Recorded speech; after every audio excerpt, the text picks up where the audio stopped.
বস, আমরা সুরক্ষিত। বিমানবন্দরের অগ্নিকাণ্ডের সময় একজনকে ফোনে এই কথা বলতে দেখা গেছে। এই ব্যক্তি কে এবং তিনি কার সাথে কথা বলছিলেন? এই মন্তব্যটি ইন্টারনেটে ভাইরাল হয়েছে। কেউ কেউ বলছেন বিষয়টি তদন্ত করা উচিত। আমরা আমাদেরকে সেভ করে ফেলেছি বস। কাকে ফোনে বলছে এই লোকটি?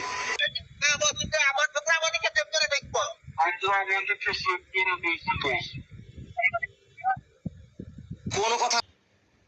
সামনের দিকে পরিকল্পনা চলতেছে সারা দেশ বিদ্যুৎ বন্ধ করে দেওয়ার জন্য।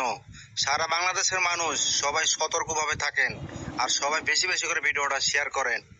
হ্যালো, আসসালামু আলাইকুম আপা। এখন বিল নেওয়ার সমস্যা নাই। হ্যালো, আসসালামু আলাইকুম আপা। এখন বিল নেওয়ার সমস্যা নাই, আমরা কভার করে ফেলছি 24 লক্ষ থ্যাংক ইউ। গ্রাহক। কাটলে একবার তোদের ইয়ে বন্ধ করে দেবো, বিদ্যুৎ বন্ধ করে দেবো। ওটা নিয়ে চিন্তা করতে হবে না আপা, মোটামুটি কভার। না, ওটা বলছে তো তোদের বিদ্যুৎ বন্ধ করে দেবো। সামনের দিকে পরিকল্পনা চলতেছে